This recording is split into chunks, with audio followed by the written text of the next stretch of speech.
Hello guys, কেমন আছেন সবাই? আশা করি সবাই খুব ভালো আছেন। তো আজকের মুভি এক্সপ্লেন সিরিজে আমরা আপনার জন্য নিয়ে এসেছি খুবই অসাধারণ একটি মুভি। আমি যে মুভিটির কথা বলছি এই মুভিটির নাম ফারহা। অ্যাকচুয়ালি এটিকে মুভি বললে ভুল বলা হবে, কারণ এটি 1948 সালে ফিলিস্তিনে ঘটে যাওয়া একটি বাস্তব ঘটনা থেকে নির্মিত। তো সম্প্রতি সময়ে আমরা দেখতেছি ফিলিস্তিনে কি কি ঘটতেছে, আর এরকম হৃদয় বিদারক ঘটনা ফিলিস্তিনে অহরহ ঘটছে, যেগুলো দিয়ে শত শত মুভি বানানো সম্ভব। আসলে সব ঘটনাই তো সামনে আসে না, চোখের অগোচরেই অনেক কিছু ঘটে যায়। তো আর বেশি কথা না বলে চলুন শুরু করি আজকের মুভির গল্প। মুভির শুরুতে ফিলিস্তিনের একটি ছোট্ট গ্রামকে দেখানো হয়, আর সময়টা ছিল 1948 সাল। সেখানে একটি ঝর্ণার পাশে গ্রামের কিছু মেয়ে একসাথে খেলছিল। তো এখানে আমাদের যে মেয়েটিকে দেখানো হয় এই মেয়েটির নামই ছিল ফারহা, এবং এই ফারহার গল্পই আজকে আমরা জানতে চলেছি। ফারহার বাবা ছিল সেই গ্রামেরই গ্রাম প্রধান, আর ফারহার ছোটবেলা থেকে ইচ্ছে ছিল সে উচ্চশিক্ষায় শিক্ষিত হবে। ফারহাদের গ্রামে একটি মাত্র স্কুল ছিল, এবং সেই স্কুলটি একটি মৌলভী টিচার পড়াতো। তো সেই ক্লাসের দৃশ্যের কথাবার্তা শুনে আমরা বুঝতে পারি আজকে এই স্কুলের শেষ দিন, মানে ফারহার এই স্কুলে লেখাপড়া শেষ। তো তখন সবাই সেই হুজুরকে নিজের ফিউচারের কথা বলছিল, মানে বড় হয়ে কে কি হতে চায় এসব বলছিল আর কি। তখন ফারহা সেই হুজুরকে জানায়, আমি উচ্চশিক্ষায় শিক্ষিত হতে শহরে যেতে চাই। কিন্তু হুজুরের এই ব্যাপারটা মোটেও পছন্দ হয় না। সে মূলত মেয়েদের উচ্চশিক্ষার পক্ষপাতী নয়। ফারহা স্কুল থেকে তার বাড়িতে আসে, এবং তখনই তার চাচা গাড়ি করে সেখানে আসে। তো মানে তার চাচা শহরে থাকতো আর কি, আর শহরে তো এখন যুদ্ধ চলছে, তাই তার চাচা পুরো পরিবারকে নিয়ে গ্রামে চলে আসে, মানে গ্রামের বাড়িতে আসে আর কি। তো এখানে আমরা আরেকটি ছোট্ট মেয়েকে দেখতে পাই, যে ছিল ফারহার চাচাতো বোন। তার নাম ছিল ফরিদা। ফারহা এবং ফরিদা একটি জায়গায় বসে গল্প করতেছিল। তখন ফরিদা ফারহাকে জানায়, আমরা এখন থেকে গ্রামেই থাকবো। এটা শুনে ফারহা অনেক খুশি হয়। তো তারা যখন সেখানে গল্প করতেছিল তখন তারা দেখতে পায় ইসরায়েলি সেনাদের কিছু গাড়ি তাদের গ্রামে ঢুকতেছে, আর ফারহাদের পাশেই কিছু ছোট ছোট বাচ্চা খেলাধুলা করতেছিল। তো তারা যখন ইসরায়েলি সেনাদের গাড়ি দেখতে পায় তখন তাদের খেলনা বন্দুক দিয়ে তাদের উপর গুলি করতে থাকে। তো এখানে একটি বিষয় লক্ষণীয় যে ছোট ছোট বাচ্চাদের মনে ইসরায়েলিদের প্রতি কত ঘৃণা। যাই হোক, ফারহা যখন সেখান থেকে বাড়ি আসে তখন সে দেখতে পায় তার মামা তাদের বাড়ি এসছে। মানে ফারহার মা অনেক ছোটবেলায় মারা গেছে, ফারহা তার বাবার সাথে এখানে থাকতো, তাই তার মামা মাঝে মাঝে এসে এতিম বাচ্চাটিকে দেখে যেত। ফারহা এখন অনেকটা বড় হয়ে গেছে, তাই তার মামা তার বাবাকে বলে ফারহার এখন বিয়ে দেওয়া দরকার। তো ফারহার বাবা এবং মামা যখন এই বিষয়গুলো নিয়ে আলোচনা করতেছিল তখন ফারহা দূর থেকে সব শুনতেছিল। একটু পরে ফারহার মামা সেখান থেকে চলে যায়। তো এখান থেকে সিন শিফট হয়, আর পরের সিনে আমরা দেখতে পাই ফারহার হুজুর ফারহার বাবার সাথে দেখা করতে এসছে। তিনি তার বাবাকে বলে, ফারহার তো স্কুলে লেখাপড়া শেষ, এখন তার বিয়ে দেওয়া দরকার। ফারহা কিন্তু এগুলো জানালা দিয়ে ফলো করতেছিল, তাই সে রাগ হয়ে বাইরে বেরিয়ে এসে সেই হুজুর এবং তার বাবাকে রাগ দেখাতে থাকে। তো ফারহা তখন তাদের দুজনকেই ক্লিয়ারলি জানিয়ে দেয় যে আমি শহরে গিয়ে আরো লেখাপড়া করবো, আমাকে বিয়ে দেওয়ার বৃথা চেষ্টা এখন আর করিও না। তো ফারহা যখন এখানে তাদেরকে রাগ দেখিয়ে ঘরের ভিতরে চলে যায়, ঠিক তখনই একটি ছেলে তাদের বাসায় আসে খাবার দিতে, আর এই ছেলেটির নাম ছিল নাসের। মানে হচ্ছে এই নাসের হলো ফারহার চাচাতো ভাই, আর এই ছেলেটির সাথেই ফারহার বিয়ে ঠিক হয়ে আছে। কিন্তু ব্যাপারটা হচ্ছে ফারহা নাসেরকে একদমই দেখতে পারতো না। তো এর পরের সিনে আমাদের দেখানো হয় ফারহাদের গ্রামে একটি বিয়ে হচ্ছে, এবং সেখানে ফারহা ও ফরিদা দুবোনেই এসছে এবং অনেক মজা করছে। তো নাচতে নাচতে হঠাৎ করেই ফারহার মুখটা মলিন হয়ে যায়। সে আসলে বুঝতে পারে কিছুদিন পর তারও এরকম ভাবে বিয়ে হয়ে যাবে, মানে তার সব স্বপ্ন মাটি হয়ে যাবে। তো তখন ফারহা আর তার কাজিন বাসায় ফিরে আসে, এবং তাদের বারান্দায় দেখতে পায় তার বাবা তার বিয়ের ব্যাপারে কার সাথে যেন কথা বলছে। তো বিষয়টি ফারহার একদমই পছন্দ হয় না, তাই সে তার বাবাকে বলে, বাবা আমি এখন বিয়ে করতে চাই না, আমি শহরের একটা স্কুলে ভর্তি হতে চাই।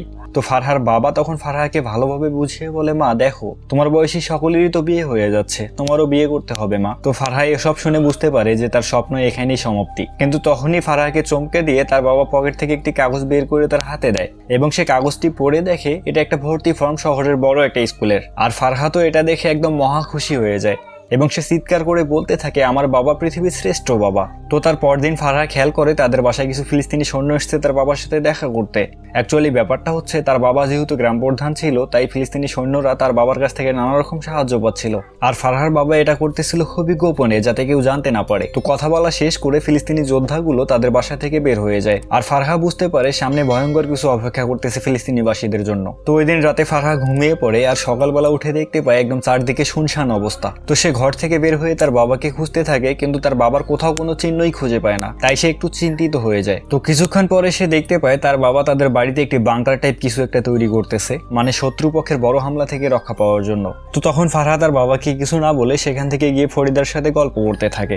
সে ফরিদাকে জানায়, আমার বাবা আমাকে শহরের স্কুলে ভর্তি করানোর জন্য রাজি হয়ে গেছে। হঠাৎ করে ফারহার মুখটাও মলিন হয়ে যায়। সে বুঝতে পারে আসলে তাকে তো শহরে পড়তে গেলে তার বাবাকে ছেড়ে যেতে হবে, আর সে কিন্তু তার বাবাকে খুব ভালোবাসতো। তাই সে ফরিদাকে বলে, আমি লেখাপড়া শেষ করে যত তাড়াতাড়ি সম্ভব বাসায় ফিরে আসবো এবং বাবার খেয়াল রাখবো। তো যখন তারা দুবোনে এখানে গল্প করতেছিল তখনই বিকট একটা শব্দ হয়, আর শব্দ শুনেই ফারহা এবং ফরিদা সেখান থেকে দৌড় দেয় এবং গ্রামে গিয়ে দেখতে পারে ইসরায়েলি সৈন্যরা তাদের গ্রামে হামলা করেছে। গ্রামের সব মানুষ ছোটাছুটি করছে, যে যার মতো জীবন বাঁচানোর চেষ্টা করছে। সেখানে আমরা ফারহার চাচাকে দেখতে পাই। ফারহার চাচা ফরিদা এবং ফারহাকে গাড়িতে করে একটা নিরাপদ জায়গায় নিয়ে যাওয়ার চেষ্টা করে। ঠিক তখনই ফারহার বাবা সেখানে এসে ফারহাকে বলে, মা তুমি নিরাপদে থাকতে পারবে, তুমি তোমার চাচার সাথে যাও। তার বাবার কথা শুনে সে গাড়িতে উঠে পড়ে এবং একটুখানি যাওয়ার পরে সে জানালা দিয়ে দেখতে পারে তার বাবা একা দাঁড়িয়ে আছে যুদ্ধের ময়দানে। একটি মেয়ে কিভাবে পারে একটি বাবাকে যুদ্ধের ময়দানে একা রেখে যেতে? তাই সে গাড়ি থামিয়ে গাড়ি থেকে নেমে পড়ে দৌড়িয়ে গিয়ে তার বাবাকে জড়িয়ে ধরে। অ্যাকচুয়ালি সত্য কথা বলতে এই মুভিটি আমি যখন দেখি আমি কান্না করে ফেলেছিলাম।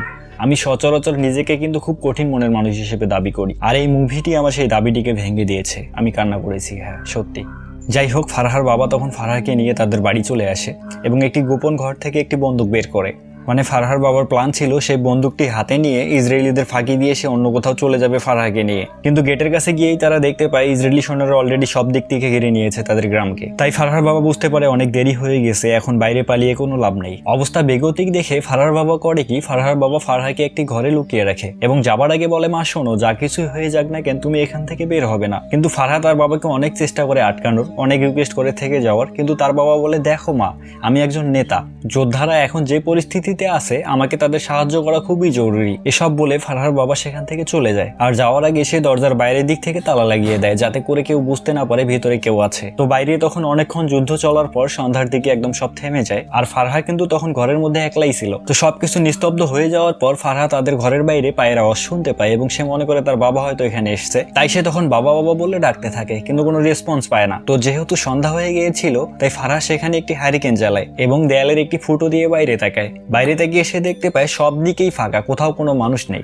তো এসব দেখে ফারহার খুব মন খারাপ হয়ে যায় এবং সে মেঝেতে শুয়ে পড়ে। তো এরপর হঠাৎ করে সে বাইরে আবার পায়ের আওয়াজ শুনতে পায় এবং বাবা বাবা বলে ডাকতে থাকে। তো এরপর এক সময় ফারহা ঘুমিয়ে পড়ে এবং সকাল হয়ে যায়। তো এই ঘরটার মধ্যে ফারহা একটা দিন পুরোটাই বন্দি থাকলো এবং সকালবেলা উঠে সে যখন বোরিং ফিল করে তখন নিজে নিজেই খেলা শুরু করে। তো এরপর দিনটিও শেষ হয়ে যায় এবং রাত হয়ে যায়, আর এই রাতটাও ফারহা অনেক কষ্টে কাটায়। পরদিন সকালবেলা ফারহা যখন ঘুম থেকে ওঠে তখন তার অনেক টয়লেট পায়। সে তখন করে কি, ঘরের একটা কোণে টয়লেট করে। তো ঘরের মধ্যে যতটুকু খাবার ছিল ফারহা কিন্তু অলরেডি সেগুলো খেয়ে শেষ করেছে। তো এবার যখন ফারহার খুব খিদে পায় তখন সে করে কি, সেখানে কাঁচা আলু খেতে শুরু করে। অ্যাকচুয়ালি খিদার জ্বালা পৃথিবীতে সবচেয়ে বড় জ্বালা। তো এরকম করে সেই বন্দি দশায় ফারহার মতো একটি ছোট্ট মেয়ে 3 রাত ওখানে থাকে এবং চতুর্থ দিনের দিন সকালে সে বাইরে কিছু আওয়াজ শুনতে পায় এবং সেই ছিদ্র দিয়ে বাইরে তাকিয়ে দেখে সেখানে একটি মহিলা সহ আরো 2 জন বাচ্চা এবং একটি লোক ছিল। আর মহিলাটিকে দেখেই বোঝা যাচ্ছিল মহিলাটি গর্ভবতী। আর একটু পরে ফারহা বুঝতে পারে মহিলাটির প্রসব ব্যথা উঠেছে, তাই তার হাজবেন্ড এখানে নিয়ে এসেছে ডেলিভারি করানোর জন্য। তো কিছুক্ষণ পরে সেই মহিলাটি সেখানে একটু ছোট্ট বাবুর জন্ম দেয়। আর এই মহিলাটির স্বামীটির নাম ছিল আবু মুহাম্মদ। তার আগের বাচ্চা দুটি মেয়ে বাচ্চা ছিল, আর এই বাচ্চাটি ছেলে হওয়ার কারণে সে প্রচন্ড খুশি হয়। তো ফারহা তখন সেই খুশির মুহূর্তে করে কি, সেই লোকটিকে ডাকতে থাকে, আর লোকটি আওয়াজ শুনতে পেয়ে চারদিকে খুঁজতে থাকে কিন্তু কাউকে দেখতে পায় না। এক পর্যায়ে সে খুঁজে পায় যে ফারহা কোথায় আছে। তখন সে ফারহার কাছে আসে এবং ফারহা তাকে সবকিছু খুলে বলে। তখন লোকটি সেই দরজা ভাঙার চেষ্টা করে, কিন্তু তখনই সেখানে ইসরায়েলি সেনারা চলে আসে।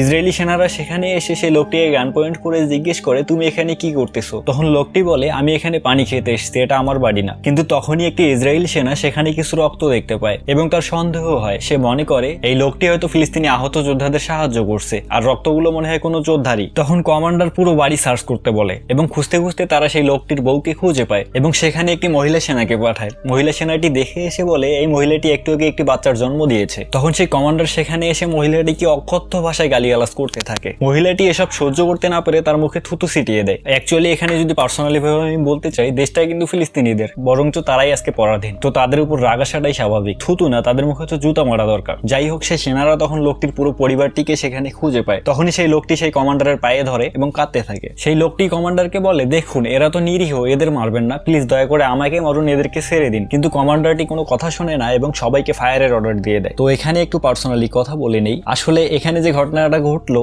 এটা কোনো সিনেমা হলে খুব ভালো হতো, কিন্তু ব্যাপারটা সেরকম না, এটা বাস্তব ঘটনা থেকে নির্মিত। ফিলিস্তিনে এটাই হয়। যাই হোক, সবাইকে মেরে ফেলার পর কিন্তু ছোট বাচ্চাটি সেখানে জীবিত ছিল তখনও। তাই সে একটি সেনাকে নির্দেশ দেয় এই বাচ্চাটিকে পা দিয়ে পিষে মেরে ফেলতে। ভাবুন তো একবার, শালারা কতটা জানোয়ার। ভিতর থেকে কিন্তু ফারহা এগুলোর সবকিছুই দেখতেছিল। সে ভিতরে ভিতরে একদম সারখার হয়ে যাচ্ছিল। পরদিন সকালে ফারহা ঘুম থেকে ওঠে এবং সেখানে একটি পিস্তল খুঁজে পায়, আর সেই পিস্তল দিয়ে সে দরজায় গুলি করে দরজা ভেঙে ফেলে এবং বাইরে বের হয়ে দেখতে পায় একটা পানির পাত্র এবং সেখান থেকে কিছু পানি পান করে। তারপরেই ফারহা সেই বাচ্চাটি বাচ্চাটিকে দেখতে পায়। আর মুভির এই পর্যায়ে এসে আমি নিজেও এতটা ইমোশনাল হয়ে গেছি যে আমার মুখ দিয়ে এখন কোনো কথা বের হচ্ছে না। ফারহা দেখতে পায় সেই ছোট বাচ্চাটিকে নির্মম ভাবে মারা হয়েছে। সেই লাশের উপরে মাছি ভনভন করছে, পিঁপড়েও অলরেডি খাওয়া শুরু করে দিয়েছে লাশটাকে।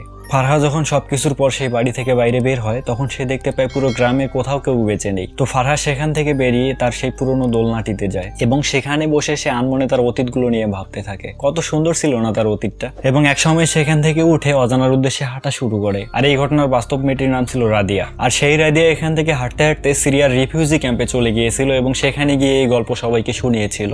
রাদিয়া যতদিন বেঁচে ছিল সে সারা জীবন তার বাবাকে খুঁজেছে, কিন্তু তার বাবাকে কোথাও খুঁজে পায়নি। অ্যাকচুয়ালি এরকম শত শত রাদিয়ার ঘটনা প্রতিদিন ফিলিস্তিনে ঘটছে, যেগুলো হয়তোবা কখনো আমাদের সামনে আসবে না।